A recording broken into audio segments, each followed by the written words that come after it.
Olá, bom dia a todos, queridos. Uma alegria mais uma vez estarmos aqui, de alguma forma juntos, não é mesmo? Lançando mão da tecnologia aí para que a gente possa estar cumprindo sempre, né, o chamado de propagar, de divulgar a palavra do nosso Senhor Jesus. Amém?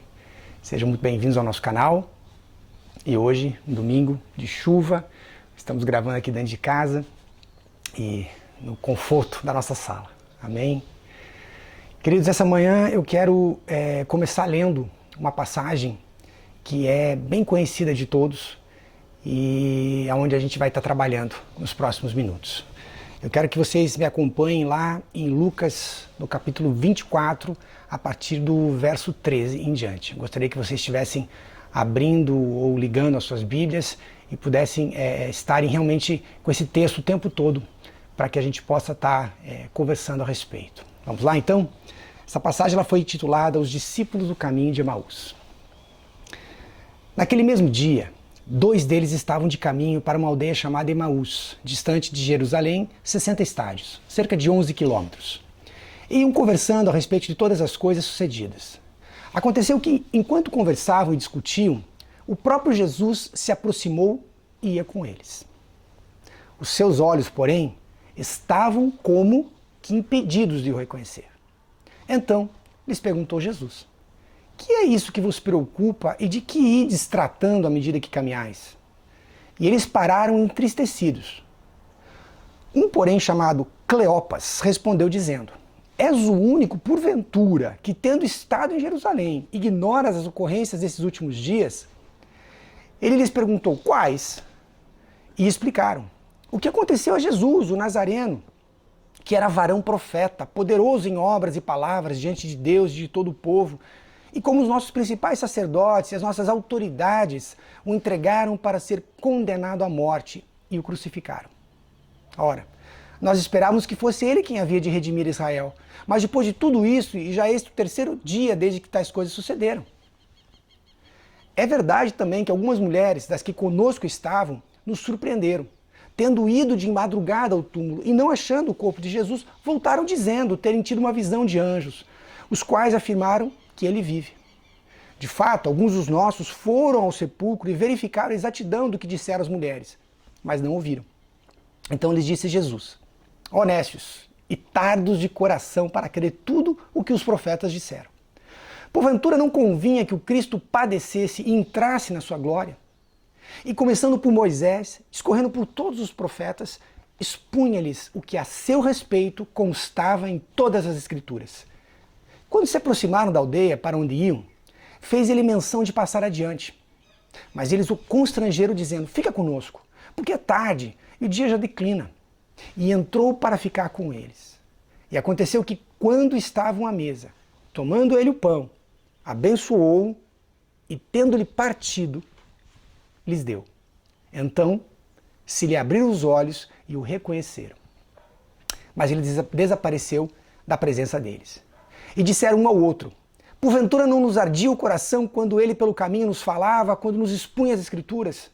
E na mesma hora, levantando-se, voltaram para Jerusalém, onde acharam reunidos os 11 e outros com eles, os quais diziam: o Senhor ressuscitou e já apareceu a Simão. Então os 2 contaram o que lhes acontecera no caminho e como fora por eles reconhecido no partir do pão. Queridos, hoje eu pretendo fazer uma análise, uma introspecção a respeito desse texto, para que a gente possa buscar juntos uma interpretação por trás dessa história toda, que eu creio vai nos ajudar a identificar pontos extremamente relevantes, inclusive para os nossos dias de hoje e para a nossa igreja. Nós vamos ser capazes, sem dúvida nenhuma, de ver, mais uma vez, de perceber a constante intencionalidade de Jesus em todas as coisas. E especialmente o comportamento das pessoas ao redor da história, as personagens, como elas refletem, basicamente, a nossa humanidade até os dias de hoje, não é mesmo? Bom, vamos lá. Antes de tudo, eu quero porém contextualizar esse momento de uma maneira que todos possam se encontrar na cronicidade dos fatos. Veja, era manhã de domingo, né? A palavra dizia ser o 1º dia da semana. Então, mais especificamente o domingo após o martírio e a morte de Jesus, que tinha ocorrido lá em Jerusalém. Então, desde sexta-feira, quinta-feira de madrugada, na verdade, todas as coisas aconteceram muito rapidamente e aconteceu um final de semana muito atribulado. Jerusalém estava realmente em polvorosa. E essas duas personagens, que nós não sabemos se eram dois homens ou era um casal, na verdade a tradição cultural e histórica judaica inclusive menciona ser mais provavelmente um casal, né? Cleopas e sua esposa. Mas o que importa aqui agora para nós é que se tratava de dois discípulos e que estavam deixando Jerusalém cedo naquela manhã e indo em direção a uma vila chamada Emaús, que distanciava, como a gente já viu, cerca de 11 quilômetros. Então esse é o contexto da história toda. Eu quero que vocês consigam imaginar esse cenário comigo.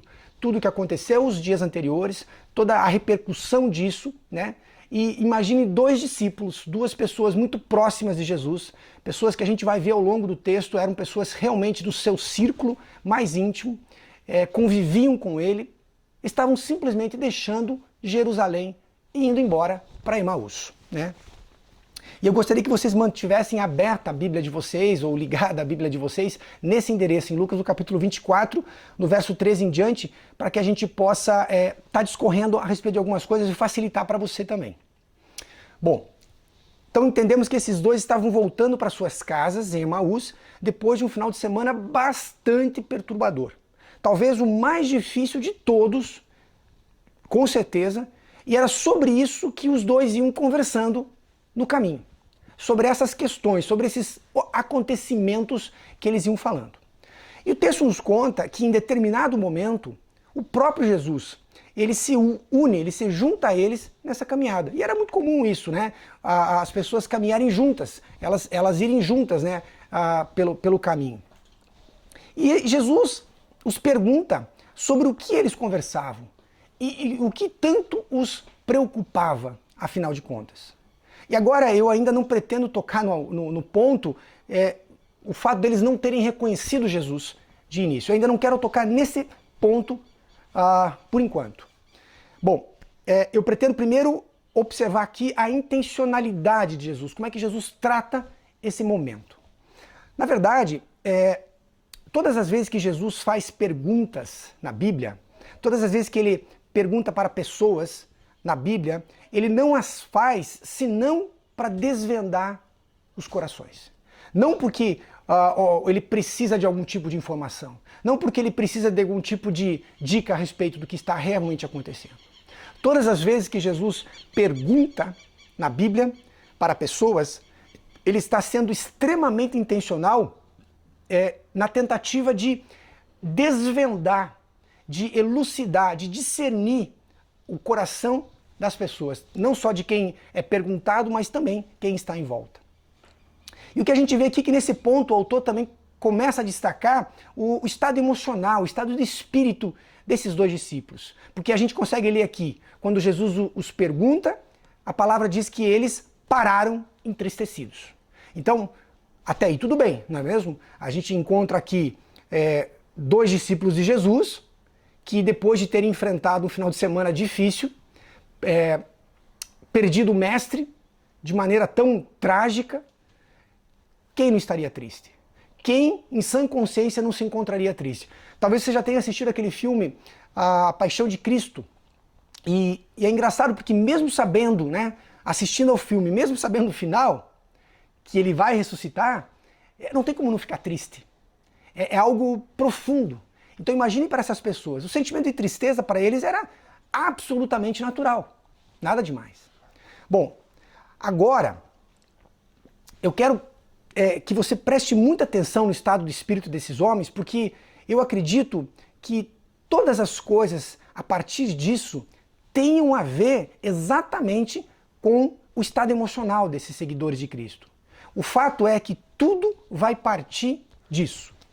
Eu quero agora sim introduzir o ponto deles não terem, por alguma razão, reconhecido Jesus a princípio, na medida que Jesus se une a eles ao caminho.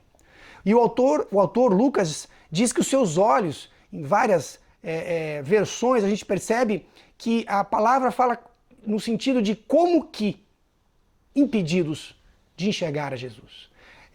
Algo que remete não a um impedimento físico, real, natural. Mas como que?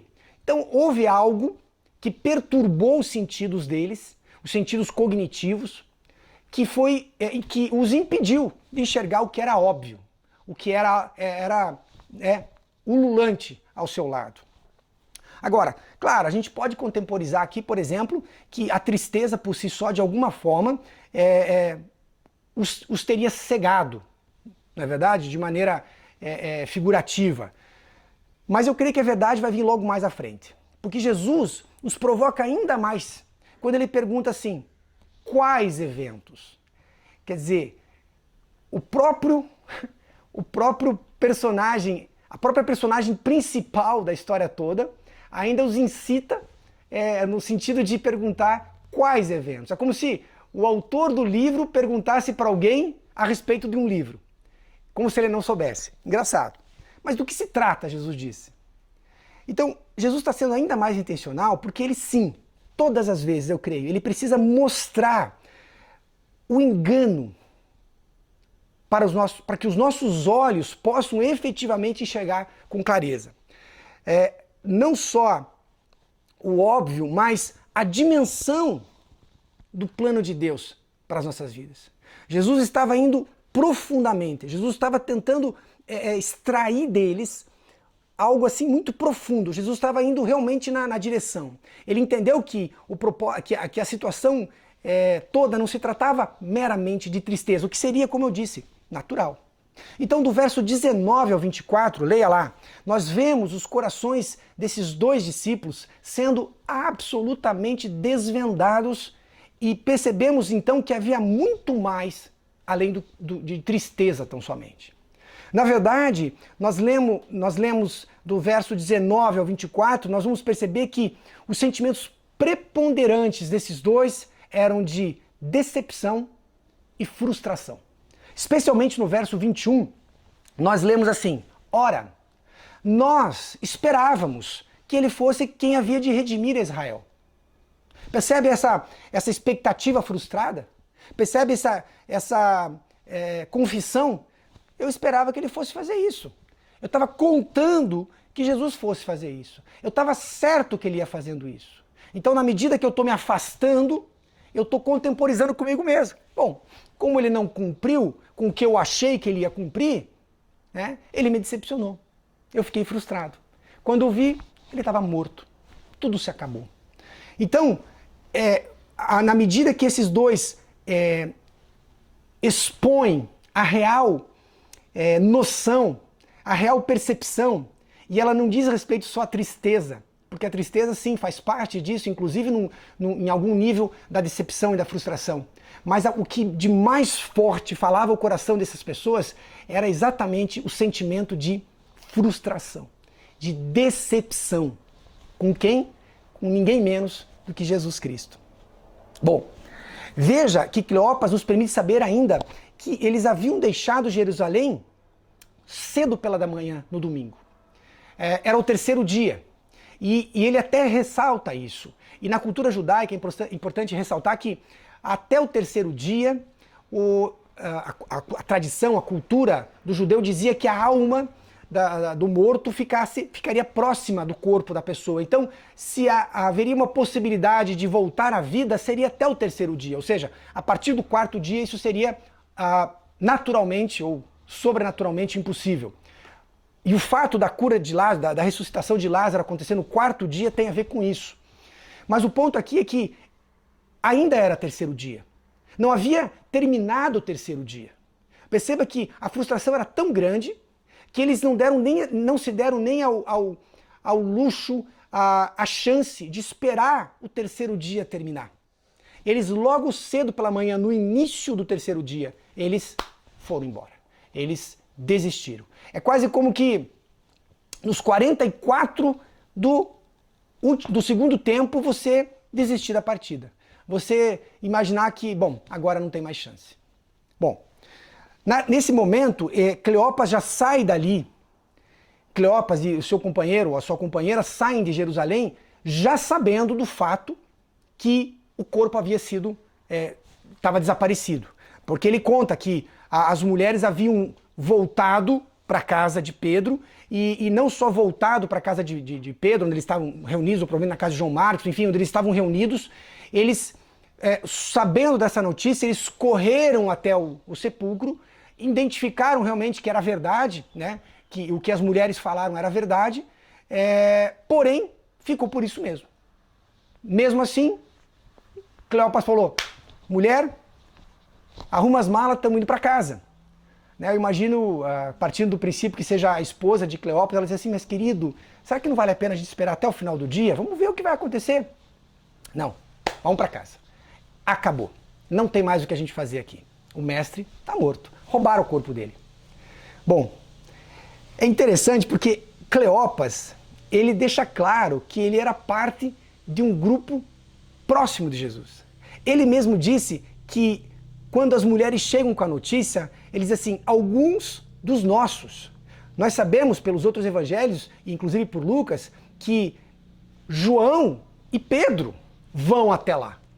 Então, ele se coloca numa posição, ele se coloca numa situação de intimidade, de um círculo próximo de Jesus. Ele era parte dos nossos, ele se coloca João e Pedro como parte dos nossos. Obviamente que ele não era um dos 12, nós sabemos disso, mas talvez um dos 70. Enfim, ele era próximo de Jesus e com certeza conhecia. Eles eram efetivamente não simples seguidores, eles não eram parte, portanto, da multidão. Eles eram sim discípulos ativos, operantes ao lado de Jesus Cristo.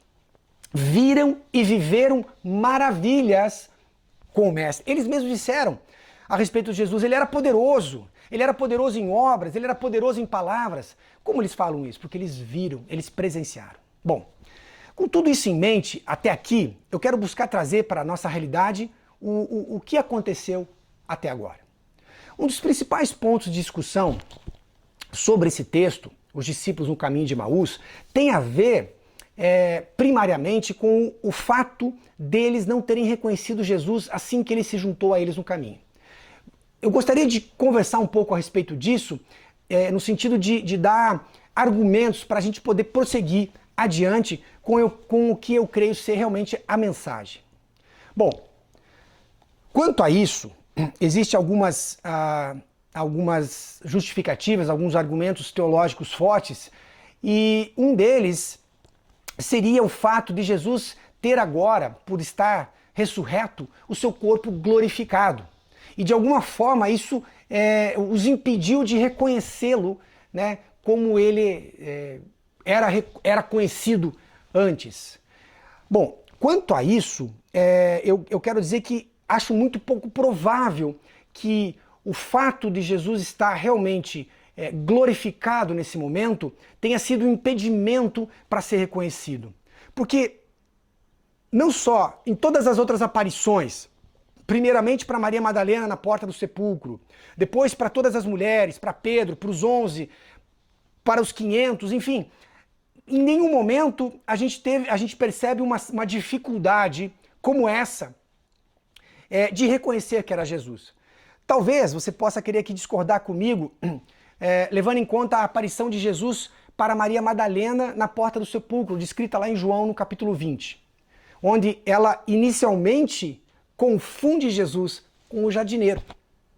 Ela está à porta do sepulcro, Pedro e João acabaram de averiguar a situação, retornaram para sua casa, né, para o local de reunião onde eles estavam reunidos, mas Maria Madalena parece ter ficado ali. O João conta isso para nós. E ela fica ali chorando, quando ela percebe alguém conversando com ela. O anjo fala, mas alguém às suas costas fala com ela. E ela o confunde com o jardineiro, perguntando onde você colocou, né, o corpo de Jesus. Bom, nesse momento a gente tem que considerar algumas coisas. Do ponto de vista simplesmente natural. Primeiro de tudo, era madrugada.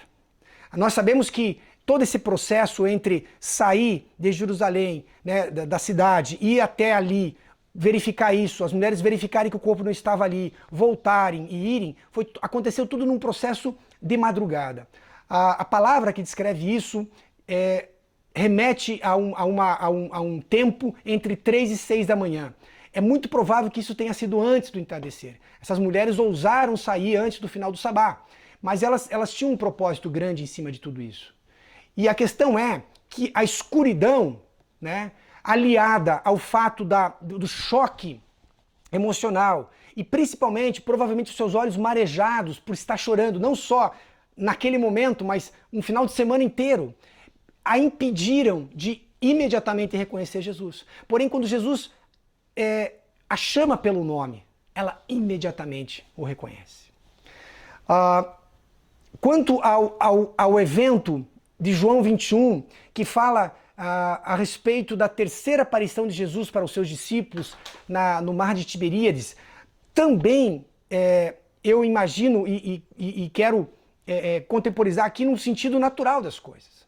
Nós vemos ali que havia um homem na praia, esse homem era Jesus, e os discípulos estavam no barco pescando, também voltando de uma pescaria. E nós sabemos que isso acontece cedo de madrugada, naquele fusco-fusco, naquele momento onde está amanhecendo, não está nem escuro, não está nem claro.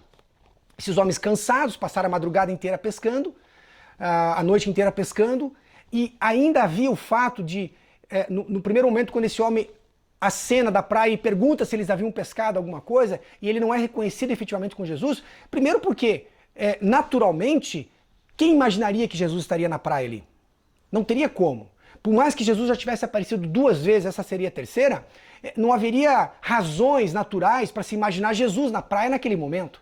E além do que, além da pouca luminosidade, nós temos também a questão da distância, a dificuldade em enxergar. Foi preciso que Jesus se revelasse de uma maneira ordinária, digamos assim, comum a eles, conhecida a eles. O fato deles terem lançado as redes, como na pesca maravilhosa, descrita, né, no início, quando eles foram, digamos assim, recrutados, aquilo trouxe à mente de João uma memória.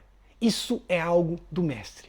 Sabe quando Jesus nos traz uma lembrança? Sabe quando alguém faz algum tipo de brincadeira, ou fala alguma coisa, ou usa um tipo de expressão que você sabe, só pode ser tal pessoa. Foi quando Jesus se revela a eles. Então, veja, o fato aqui não está unicamente, basicamente, na dificuldade em reconhecê-lo, porque havia um impedimento físico natural. E também não acredito que havia um impedimento espiritual. Eu não encontro um propósito para que Deus fizesse isso. E se houvesse, muito provavelmente o autor teria dito: Deus os impediu de ver. Seria algo claro. Não tem como Jesus tentou várias vezes se revelar a eles. Jesus não entrou ali querendo ser escondido. Jesus tentou efetivamente se mostrar por várias vezes. Enfim, o fato aqui é que a grande dúvida, residia mais na questão de Jesus ser um fantasma ou não. Por isso é que Jesus permite, você vai ver várias vezes, ser tocado e até mesmo palpado. E em 2 vezes, pelo menos, ele inclusive tem uma refeição com eles. Não porque Jesus tinha fome, porque o seu corpo era glorificado nesse momento, mas porque ele precisava mostrar, de alguma maneira, que ele era, sim, real. Que ele não era simplesmente uma miragem, mas que ele podia ser efetivamente, fisicamente, tocado, palpado, presenciado. Outra questão interessante, só para remeter essa questão da glorificação do corpo de Jesus, tem a ver com a transfiguração que nós lemos nos evangelhos, a chamada transfiguração do monte, onde o trio apostólico, Pedro, João e Tiago, eles presenciaram a glorificação do corpo de Jesus. E nesse momento, interessante que eles não tiveram dificuldade nenhuma. Mesmo Jesus tendo seu corpo glorificado, eles não tiveram dificuldade nenhuma de identificar Jesus, inclusive também de o diferenciar entre Moisés e Elias. Então, nós percebemos que a glorificação do corpo, ela não trouxe para os discípulos uma dificuldade de reconhecer quem era Jesus, né?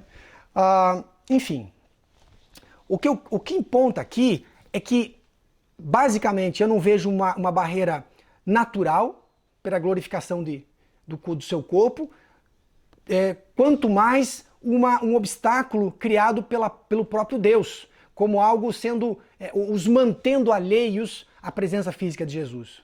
Eu creio que todos esses argumentos que conversamos aqui brevemente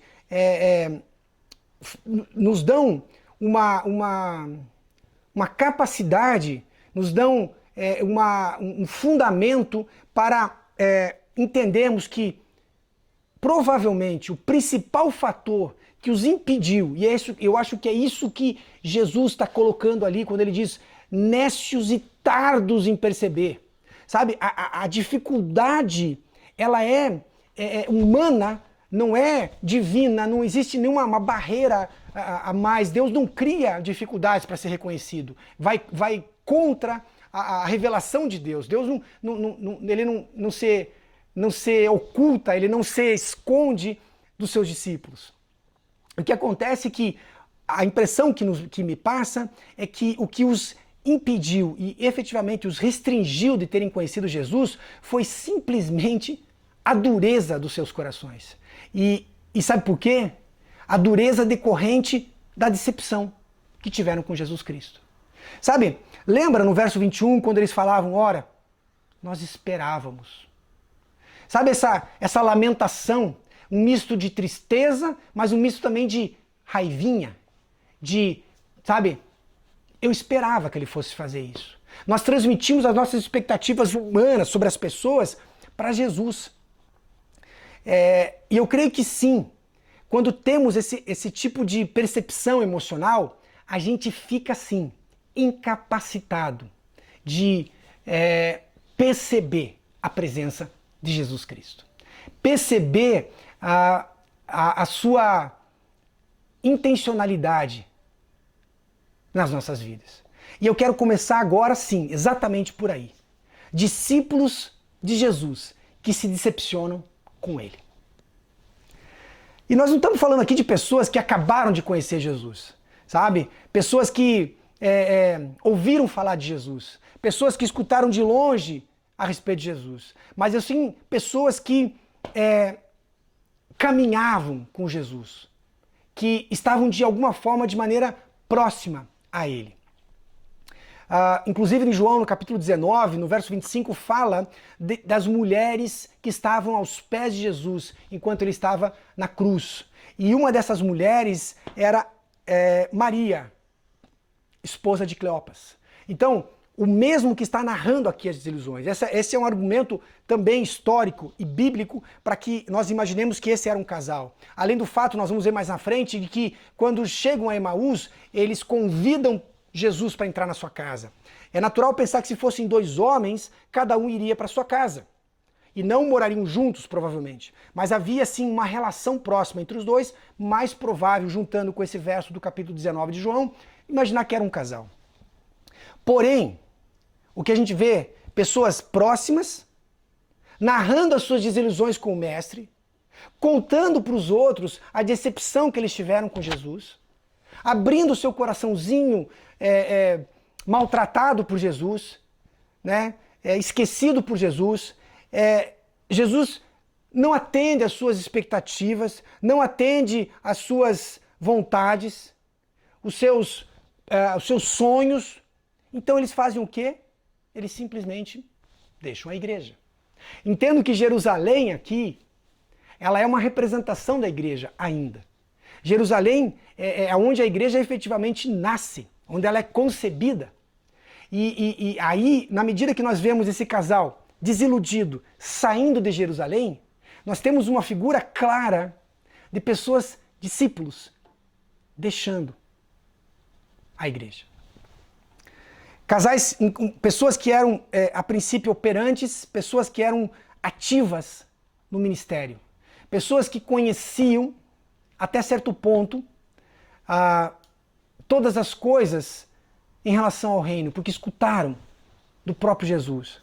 Mas agora elas estão indo embora para suas casas, elas estão voltando para sua vida, para suas vidas, deixando Jesus para trás. Os relacionamentos já não têm mais importância. Todo o relacionamento que eles tinham com as pessoas ali, não é só uma questão do pastor, né, ter sido eliminado e as ovelhas se espalhado, mas os próprios relacionamentos humanos perderam o sentido. E eles estavam voltando sim para casa. Eu acho que é interessante a gente fazer aqui um paralelo com João no capítulo 21, rapidamente. De novo, esse texto que fala a respeito da terceira aparição de Jesus para os seus apóstolos. O que acontece com os discípulos a caminho de Emaús acontece também com os discípulos mais próximos ainda. Cronologicamente falando, mais para frente, nós percebemos aqui o chamado trio apostólico, né? Pedro, João e Tiago, voltando para Cafarnaum, voltando para Tiberíades, para o mar, voltando então para suas funções. O mesmo padrão dessas pessoas, desse casal, desses dois voltando para Emaús, aconteceu com os discípulos. E o que é pior, nesse momento eles levam ainda consigo mais pessoas, porque dizem que outros os seguem. Quando eles dizem assim, vamos pescar, nós precisamos entender que a pescaria aqui não tem a mesma conotação que a nossa cultura contemporânea, que é a de lazer, sabe? Nós temos passado por momentos difíceis, eu acho que eu vou fazer um final de semana, vou pescar lá em Tiberíades. Eu vou lá no alagado, eu vou lá para a praia pescar. Não. Aqui existe uma conotação de retorno à sua velha natureza, ao seu trabalho, à sua vida antes de Jesus. Não que pescar seja uma vida pecaminosa, não é esse o ponto, mas existe sim um efeito de deixar Jesus e voltar ao tempo antes de Jesus, à vida antes de conhecer Jesus. E é o que esses homens fazem. Então, de novo, aqui existe uma dificuldade de compreender todas as coisas. Então, assim como os discípulos de Emaús, os próprios 11 têm dificuldade ainda de lidar com todas essas coisas. E assim como o casal de Emaús enfrenta a decepção, enfrenta a frustração que de alguma forma os cega e que de alguma forma os leva na contramão da igreja, os leva no sentido contrário da igreja, também são sentimentos, são emoções que fazem com que os apóstolos também deixem Jerusalém, também deixem a igreja. Mas eu creio que, para eles, o principal ponto não é a frustração e não é a decepção. Talvez sim, mas eu acho que em maior grau é a vergonha. A vergonha. Especialmente Pedro. Mas nós não podemos acreditar totalmente a negação somente a Pedro. A verdade é que todos negaram de alguma forma Jesus. Mesmo João, que relata estar acompanhando Jesus todo o tempo, mas de uma maneira absolutamente passiva. Então, em algum grau, todos negaram Jesus. E essa vergonha, porque deveriam ser eles, os que teriam que estar sustentando essa grandeza das coisas. Os 3 apóstolos que presenciaram a transfiguração entenderam a mensagem por trás disso, que Jesus iria morrer, que eles sabiam por várias vezes, Jesus havia afirmado isso, mas que Jesus ressuscitaria. Então, a vergonha os fez esquecer tudo. Assim como a decepção para esse casal os fez apagar da memória todas as coisas. Mas não é só isso. Não é só isso.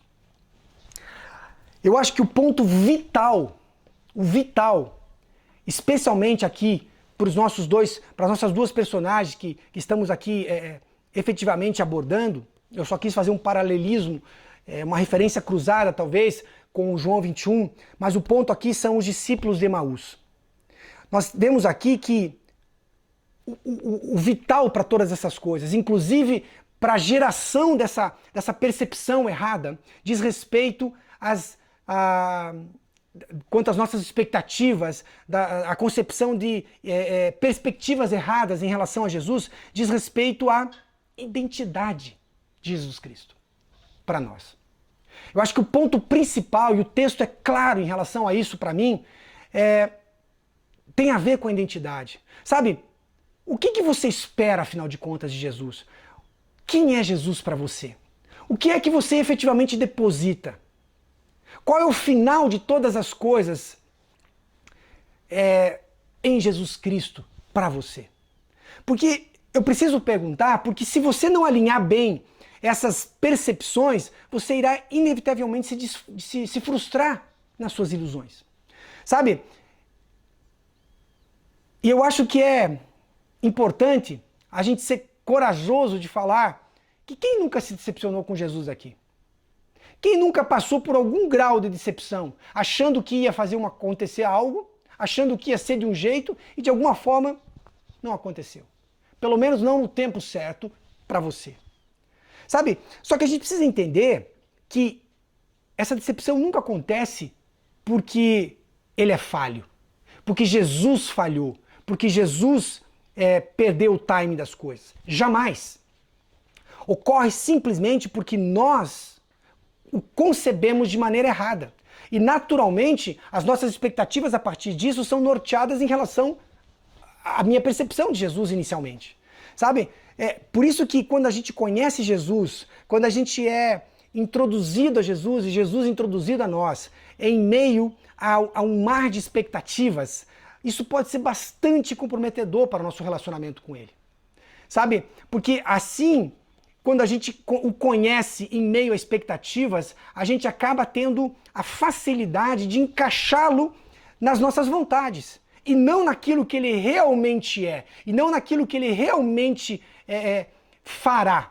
Na medida que as nossas vontades, então, não são supridas, não se alinham com a vontade de Deus para as nossas vidas, o que passa a acontecer é simplesmente a mais pura e simples decepção e frustração. Então, sabe qual que é o segredo para que isso não ocorra? Primeiramente, antes de mais nada, é nós conhecermos quem Ele realmente é. É nós entendermos, compreendermos profundamente, meditarmos sobre isso, irmos a fundo, cavarmos na nossa alma, nas nossas emoções, a real identidade de Jesus para nós. Jesus não tem problema de identidade. Quando ele, por exemplo, pergunta para os seus discípulos quem ele é, ou quem acham que ele é, ele não está com um problema de identidade, ele não está preocupado com a sua credibilidade. De novo, Jesus está sendo intencional, Jesus está buscando desvendar os nossos corações, porque ele entende que a sua identidade junto da igreja é a pedra fundamental para todas as coisas. Quando a gente caminha com Jesus, não pelo que ele pode nos proporcionar, mas sim pela possibilidade, pela simples possibilidade de podermos nos relacionar com ninguém menos que o nosso Criador. Quando nós vemos Ele dessa maneira, isso torna todas as coisas muito mais fáceis, mais simples de ser digerida, processada. Sabe, o evangelho que hoje em dia é pregado na igreja, e já há algum tempo, e que diz assim: em Jesus somos co-herdeiros de Deus. Ou ainda que Jesus é o nosso amigo. Sabe, isso pode passar uma ideia superficial e até certo ponto errônea de quem ele realmente é. E principalmente de quem nós somos em relação a ele. Sabe, eu preciso entender que ele é sim tudo isso. Ele é nosso amigo. Nós somos co-herdeiros. Mas, acima de tudo, e primeiro de tudo, ele é o nosso Deus. Ele é o nosso Salvador. Ele é o Mestre, o Senhor das nossas vidas. O Messias que havia de vir e que veio. Sabe, tudo começa por aí. Nós precisamos posicionar uma equação muito clara. Quem é Jesus e aonde nós também estamos nessa relação. Porque quando nos colocamos muito alinhadinhos, muito próximos e ficamos só com a frase ele é nosso amigo, isso pode trazer um certo comprometimento na nossa relação. Porque quando vemos Jesus como amigo, simplesmente, nós transferimos as nossas percepções de amizade humanas. E os amigos frustram a gente, os amigos decepcionam a gente. E quando amigos decepcionam, o que a gente faz? Nós chutamos eles. Agora, quando nós entendemos que antes de ser amigo, em primeiro lugar, ele é o nosso mestre, ele é o nosso salvador, o nosso criador, o Deus supremo sobre as nossas vidas, isso muda de figura. Porque nós colocamos isso de uma maneira, não o distanciamos de nós, mas nós colocamos sim a devida ordem das coisas. E quando nós nos relacionamos dessa maneira, as coisas ficam diferentes. Sabe, eu busco ser amigo dos meus filhos, Mas isso não impede de eu ser pai. Um amigo é outra coisa. Ser amigo do seu filho não pode retirar o teu nível de paternidade e autoridade sobre a vida deles. O meu entendimento de quem ele é dita, portanto, o meu padrão de relacionamento com ele. E eu creio que não foi diferente com esses dois discípulos. Porque o seu senso de identidade a respeito de Cristo estava absolutamente distorcido. Sabe, nós lemos lá no verso 19. Quando Jesus começa a indagar sobre eles, a respeito disso, Jesus está, na verdade, promovendo uma dinâmica a respeito da sua identidade. Jesus está tentando ver qual era a percepção deles em relação a Jesus. Quer ver só? Quando eles falam de quem, a respeito de quem eles falavam, sobre quem, sobre o quê, eles escrevem Jesus simplesmente como o Nazareno e como sendo um profeta. Percebo. Ele não tem aqui a alcunha de Cristo, de Messias. Ele tem sim a sua identidade regional.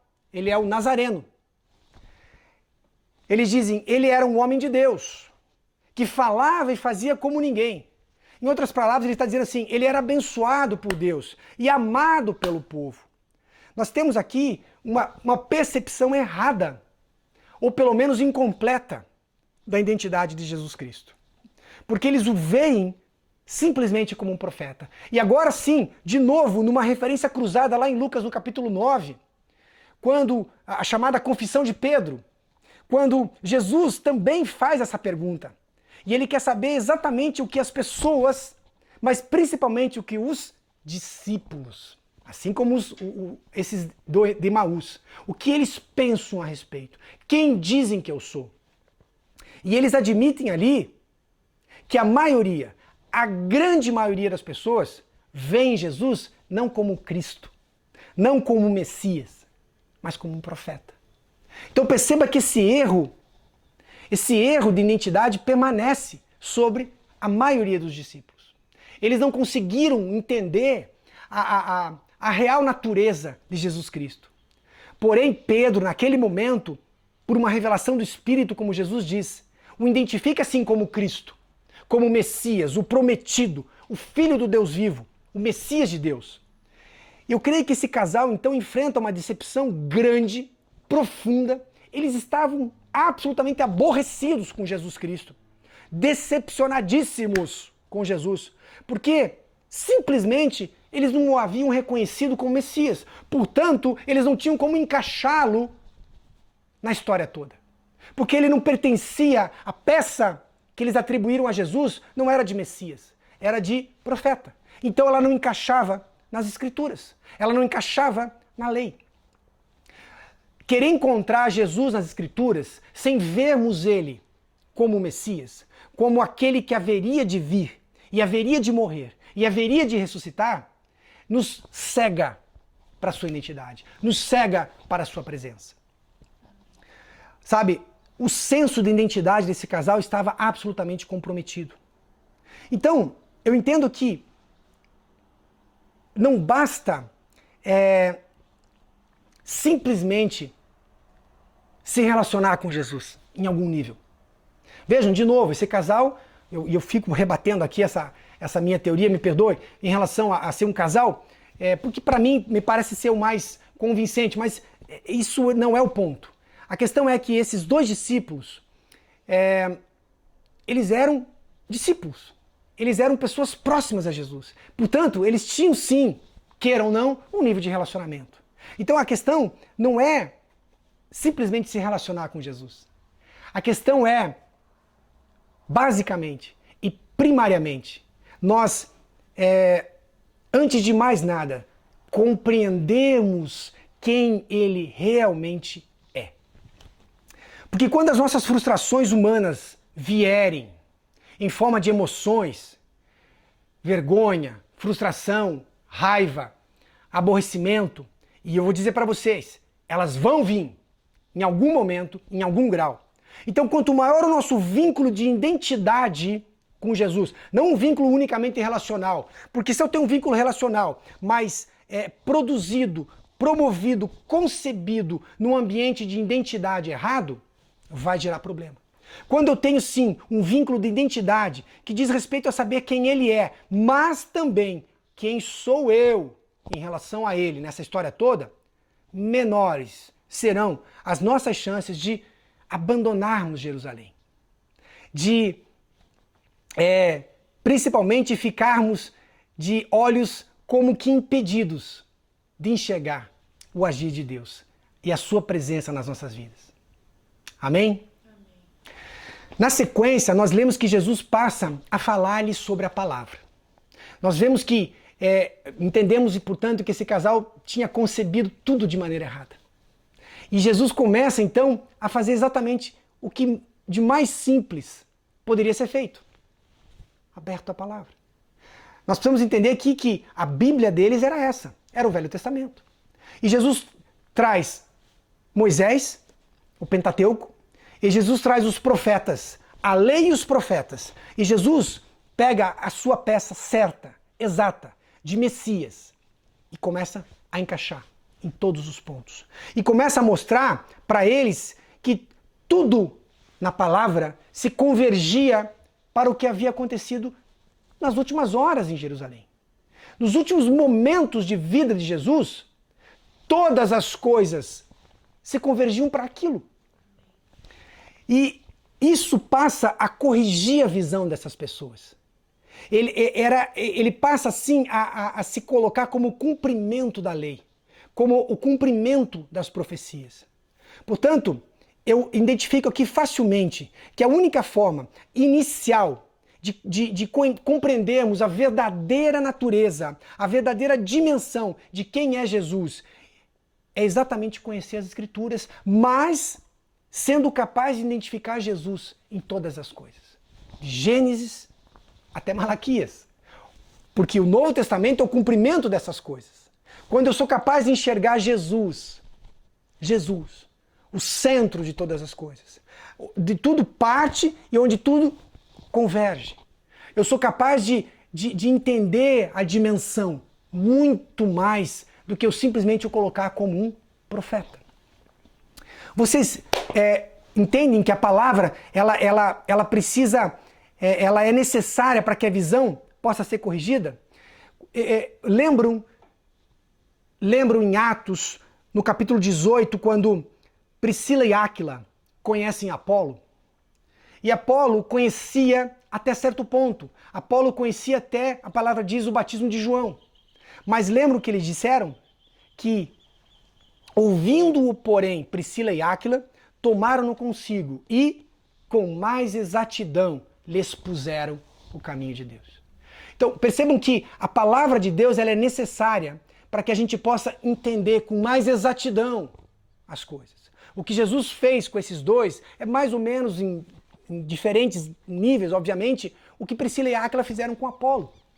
Então, quando nós buscamos introduzir as Escrituras, a palavra de Deus, ela é necessária para conhecermos a identidade de Cristo. Mas, de novo, um parênteses aqui, ela jamais pode ser simplesmente de orelhada. Nós precisamos efetivamente nos aprofundarmos nisso. Vamos lá, querido, a gente ainda tem um pouco mais de terreno pela frente. Hoje é um pouco mais extenso, mas eu creio que o final vai valer a pena. Bom, nós estamos vendo aqui que o conhecimento da palavra nos dá uma base sólida para um relacionamento mais profundo, mas principalmente mais real, mais transparente com Jesus. Mas eu preciso entender que falta alguma coisa. Conhecê-lo simplesmente não basta. Entender quem ele efetivamente é não basta. Eu preciso sim desenvolver o meu relacionamento agora a partir disso. Então eu preciso corrigir a minha visão. Assim como esses discípulos de Emaús tiveram suas visões a respeito de Jesus corrigida, nós precisamos entender que Apolo também teve a percepção de Jesus, o conhecimento de Jesus corrigida por Priscila e Áquila. Nós precisamos entender que nós temos que desenvolver o nosso relacionamento a partir disso. Isso é outra coisa. Como assim? Porque eu posso sim até o conhecer, mas se eu não o convido para entrar em nossas vidas, como esses dois discípulos fizeram ao final do dia, para que no momento de ceia, e isso remete à intimidade entre as partes, eu consiga ter realmente o pleno entendimento, e não mais somente um entendimento cognitivo, racional, intelectualizado, o conhecimento das Escrituras a respeito dele. Quando eu tenho esse conhecimento para alicerçar o meu relacionamento na intimidade com Jesus Cristo. Porque quando Jesus entra na casa dessas pessoas, isso remete a um relacionamento não de caminhar junto, não um relacionamento outdoor, mas um relacionamento íntimo, de cear na mesa, de estar junto, de partir o pão e comer da sua mão. Então, isso remete a um entendimento que vai além do cognitivo, do que eu sou capaz de conhecer a respeito de Jesus, ou entender a respeito dele. Porque aí ele começa a usar toda essa massa de conhecimento para levantar, né, o prédio que efetivamente edifica nossas fés. Aquilo que realmente concebe quem nós somos em Cristo Jesus.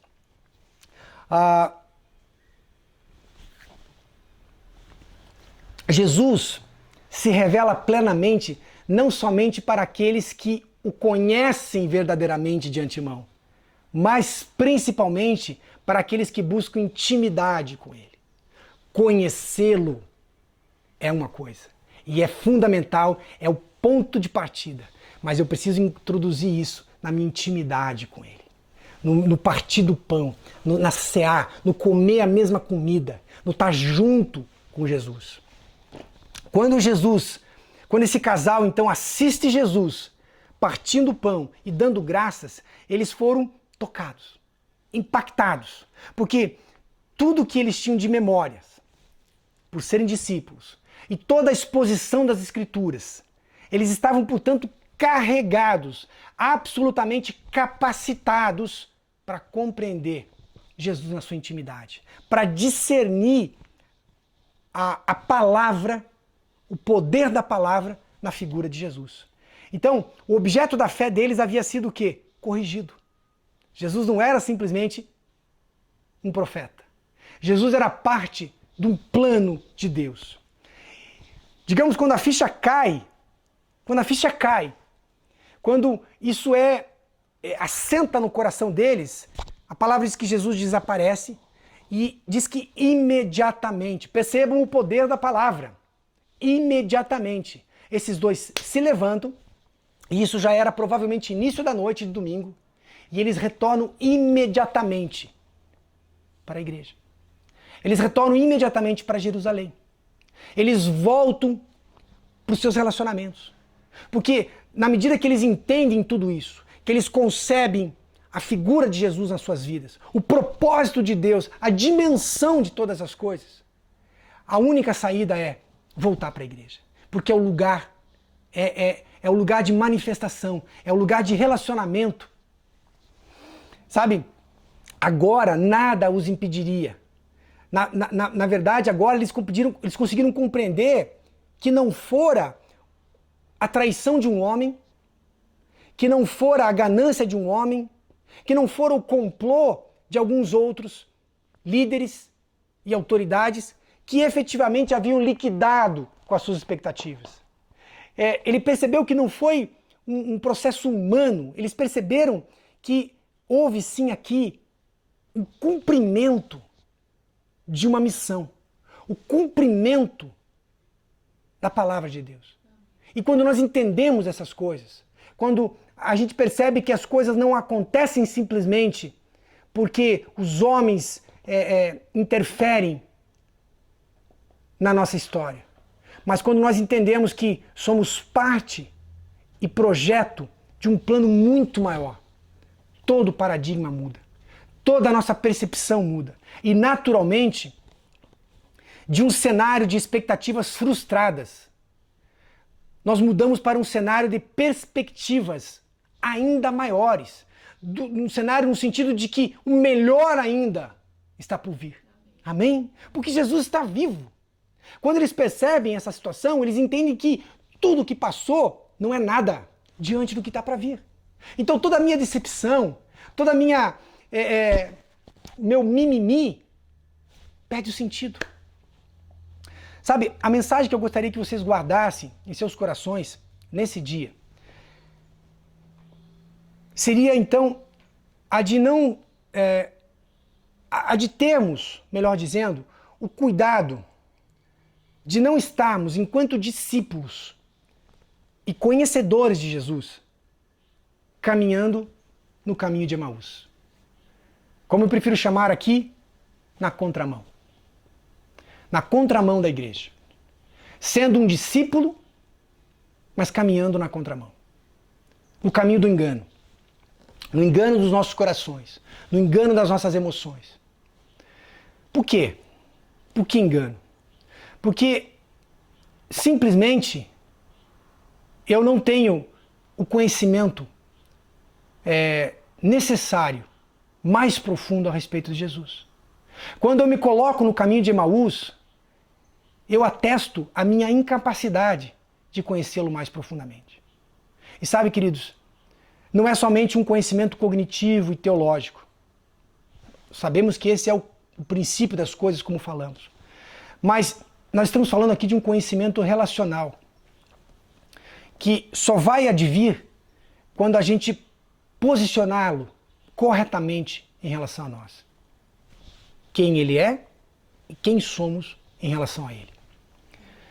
Eu acredito que quanto mais o conhecemos verdadeiramente pelas Escrituras, quanto mais nós o encontramos em meio às Escrituras, quanto mais ele é exposto para os nossos corações em meio às Escrituras, eu creio que teremos os nossos corações ardendo mais e mais a seu respeito. Exatamente como aqueles dois tiveram, enquanto Jesus ia lhe expondo a verdade. A ideia é ter seu coração ardendo, mas isso não bastou para lhe abrir os olhos. Isso não foi suficiente para que eles pudessem ver. Houve necessidade de intimidade. Houve necessidade de entrar no secreto, na intimidade com Jesus Cristo. E ali ele efetivamente vai se revelar na profundidade do teu conhecimento. Porque Jesus se revela até onde você permite que ele se revele. Até onde você é capaz de identificá-lo. Quando eles conheceram a verdade pela palavra, Jesus foi capaz de se revelar na plenitude de quem ele realmente é, através do relacionamento. Deus não é um Deus de conhecimento unicamente. Deus é um Deus relacional. Talvez algum de vocês estejam indo hoje, ou caminhando lentamente, o caminho de Emaús. Talvez lado a lado com Jesus. Talvez entendendo que Jesus está ali. Pode ser que você não o veja ainda morto, mas você está sendo incapaz de enxergá-lo. E o que é pior, você está no sentido errado. Você está indo para Emaús. E a menos que você se disponha a ouvi-lo, como esses dois fizeram, mas especialmente chamá-lo à comunhão, para entrar na sua vida, cear com ele, sabe o que vai acontecer? Ele invariavelmente vai passar adiante. Você vai ter tido a oportunidade de conhecê-lo, mas se você não ter agarrado essa oportunidade de chamá-lo para dentro da sua vida, em intimidade, ele vai passar adiante, como ele pretendia fazer. Nessa manhã, eu gostaria que vocês fossem capazes de parar por mais tempo e meditar sobre essas questões. Quando nós desafiamos a igreja, os crentes, discípulos, a orarem, parece que temos um apelo natural, instintivo, de orarmos pelos outros, de buscarmos por um nível de intercessão. E isso obviamente é preciso, isso obviamente é necessário. ainda mais em tempos como o que vivemos, de incerteza, de insegurança, de dúvidas, de medo. Mas, antes de mais nada, nós precisamos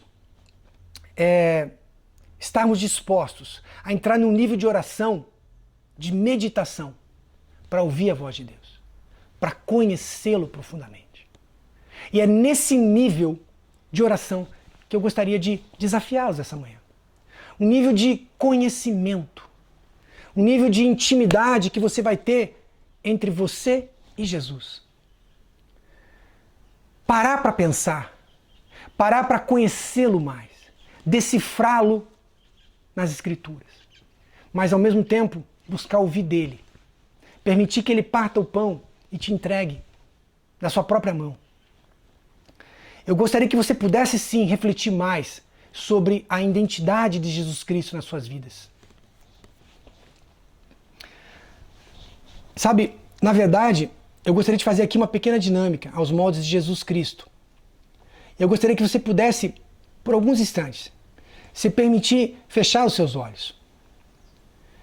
Fechar os seus olhos e que você fosse capaz de escutar, como se fosse o próprio Jesus, lhe perguntando: quem você diz que eu sou? Quem você pensa? Quem você sente? Quem você concebe que eu sou?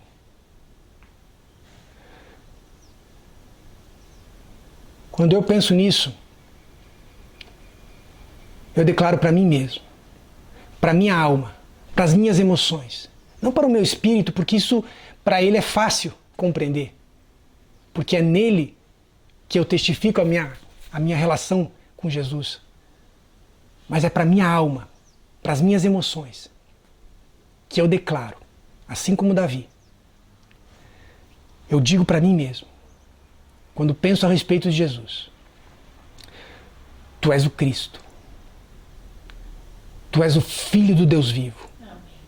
Tu és o meu Senhor, o meu Criador. Tu és o autor de todas as coisas. Tu és aquele que havia de vir e que veio e que vai voltar para me levar. Quando eu consigo compreender isso, dia após dia, e não uma única vez, porque eu preciso me convencer disso todos os dias. Eu preciso efetivamente chamá-lo para a minha vida. Eu preciso entender que eu não posso estar pensando, imaginando um nível de relacionamento com Jesus e caminhando no caminho de Emaús. Eu não posso imaginar que eu estou me relacionando com Ele, mas ao mesmo tempo caminhando na contramão. Porque a minha percepção, ela está falha, ela está incompleta. Queridos, eu acho que o maior desafio da igreja é conhecer Jesus profundamente, intimamente, porque Ele é a razão de todas as coisas. Ele é a igreja. Ele é o que nos sustenta. Eu desafio vocês essa manhã a buscar isso, a conceber todas essas coisas e a parar para pensar qual é o caminho que você tem caminhado. Amém? Amém. Deus abençoe vocês.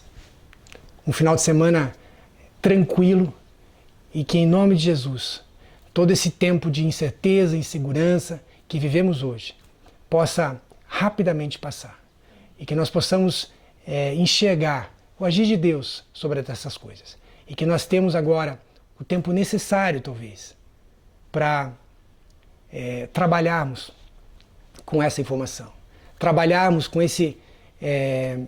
com tudo isso que Deus nos chama a fazer. Nesse momento de quarentena, que a gente possa estar mais disposto e voltado a conhecer Jesus. Um beijo no coração, Deus abençoe e até a próxima.